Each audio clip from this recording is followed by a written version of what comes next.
All right, friends, we have several clips to play in this video, and I'm excited because Mehdi Hasan is my favorite mainstream progressive political commentator, and MSNBC hasn't been the same since he left the network after they sidelined him. Now, he has his own project called Zateo, and you should definitely subscribe if you haven't yet, and you're in a position to. It's Zateo.com. And it has this full episode of the first episode of Mehdi Unfiltered, and we're not going to play the whole thing, but I do want to play some select clips because the last part of this episode is dedicated to basically laying out the stakes of what it might mean if Donald Trump becomes president again. And I can't stress this enough. He brings the receipts. It's not wild speculation. He's using the words and statements and clips of Trump and Trump advisors and MAGA cultists to paint this picture, okay, which means that it is quite possible and increasingly likely. So let's play some of the clips. We'll unpack them together. If you're one of those people, even on the left, who isn't that concerned by the prospect of a Trump second term, that it won't be that bad, that we survived Trump the first time round, then this next segment is for you. See, I need you to hear me out, and I need you to picture the scene. It's January 20th, 2025, Inauguration Day. You turn on the TV, and Donald J. Trump, with his hand on his own $59.99 God Bless the USA Bible, is being sworn in as 47th President of the United States. That in and of itself is chilling. He doesn't even need to go into the rest. It's chilling enough to be absolutely sure. So that's the stage, right, that he sets. And then he gives some examples by some specific days. Again, we're going to play some of them. Day 5. Trump reintroduces his Schedule F executive order and this time fires 50,000 federal government employees, replacing them all with MAGA loyalists. Day 7. Trump's new White House press secretary, the unhinged Islamophobe and conspiracy theorist Laura Loomer, announces that the president is nominating her fellow conspiracy theorist, General Michael Flynn, to be defense secretary. Yes, the General Michael Flynn who called for martial law in 2020. He did. This is a guy who's a former high-ranking officer of the United States Armed Forces, and he is just full-throated MAGA. I mean, he wants Donald Trump to declare martial law. He wanted him to resist the peaceful transfer of power, and he has been unrepentant. And some might say, well, you need Senate confirmation for a defense secretary so the Senate could stop such an appointment. Well, number one, we have no reason to believe that Republicans would act to stop Donald Trump. They really don't do it now, and he's not even in office. Second, even if we can trust that they would, which we can't, the fact of the matter is that Trump can make acting appointments to cabinet positions and basically bypass the Senate to do it. So that's of absolutely no comfort whatsoever. Day 15. Trump instructs his brand new Attorney General Mike Davis to fire Special Prosecutor Jack Smith and throw out all the federal cases against him. And then instead launch spurious investigations into Joe Biden, Barack Obama, and yes, Hillary Clinton. Day 21.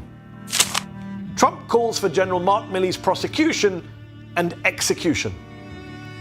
Day 29. Trump's newly confirmed CIA Director Kash Patel announces, "We will go out and find the conspirators, not just in government, but in the media. Yes, we're going to come after the people in the media who lied about American citizens, who helped Joe Biden rig presidential elections. We're going to come after you." So Kash Patel is named on several lists as being a close Trump advisor and someone who may very well end up being his CIA director. That's absolutely terrifying, right? Because again, this is something that we don't have to speculate about.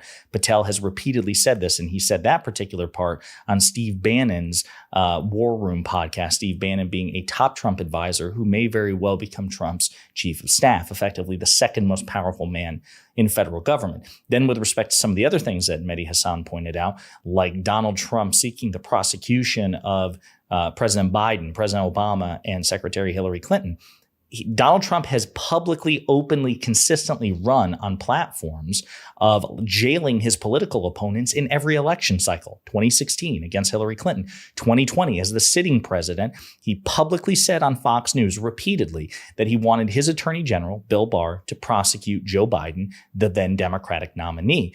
And he's also said it again in 2024. So none of this is speculation. Donald Trump, we have him dead to rights, is guilty of the very sort of aggressive weaponization of the Department of Justice that the right thinks Joe Biden is guilty of, but have no evidence of. Day 45. The president orders authorities to build massive detention camps and raid cities nationwide. Carry out the largest domestic deportation operation in American history. The president's top advisor on immigration, Stephen Miller, explains how it'll be done. You go to the red state governors and you say, give us your National Guard. We will deputize them as immigration enforcement officers. And if you're going to go into an unfriendly state like Maryland, well, then it would just be Virginia doing the arrest in Maryland, right? Very close, very nearby. Again, and it goes on for the first 100 days. You should definitely check out the full thing. It is completely sobering. It's as fact-based as you can possibly be. So again, this is something that we constantly say on this show. The institutions of the United States of America are not divinely crafted nor divinely enforced. They have to be maintained by men of good faith, men and women of good faith, right? And Donald Trump has made it abundantly clear that his number one criteria for those whom he seeks in a second Trump presidency will be personal loyalty to him, not fidelity to the Constitution. And so when enlightened centrists and right-wingers say you don't have to worry about this because the guardrails will hold, the institutions will hold, well, not if Trump puts into place people who will corrupt the institutions for his political benefit. And no one, not a centrist, not a conservative, has had a cogent, persuasive argument to the contrary, because they simply know it's just the case that just appealing to the institutions, that's not a persuasive argument.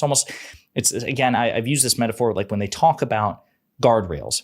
If a Ford F-150 crashes into guardrails on a highway, literal guardrails, when we remove the truck, we don't just toss a fresh set of keys to the person who drove the truck through the guardrails and say, please try it again, right? You remove the truck, you reinforce the guardrails, and you do everything in your power to deter somebody from trying to collide with them again.